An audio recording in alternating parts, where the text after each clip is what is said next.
اسالك سؤال، لو جاوبت عليها تكسب تيشيرت النادي الاهلي. هولع فيه، قلت لك هولع فيه والله ما مش مسكوش. هينفع. انا بشجع الاهلي، ما اقدرش اقول زمالك. معلش مش عايز تيشيرت.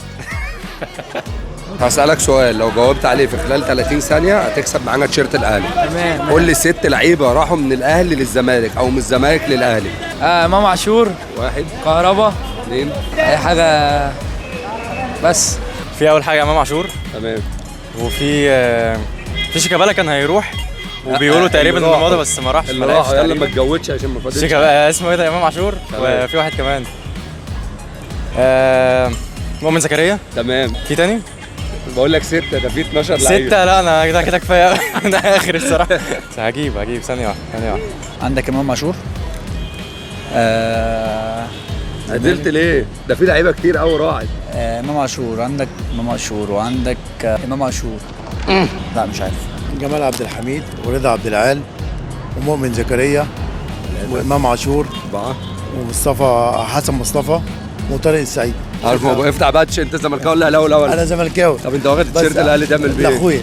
اخوك اهلاوي؟ اخويا اهلاوي. مبروك عليك التيشيرت. رضا عبد العال. رضا عبد العال. يا لهوي يا لهوي. الواد اسمه ايه؟ امام عاشور. ليه؟ اللهم صل على حضرة النبي. مين تاني؟ إمام عدلت عاشور. ليه؟ معرفش. نادر السيد. 3.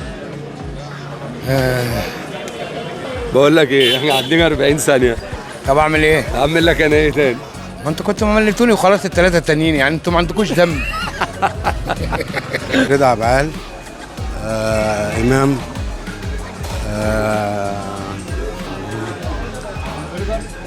طارق السعيد. تمام. 3. مين تاني؟ يلا. لا. طارق السعيد. نادر السيد. 4.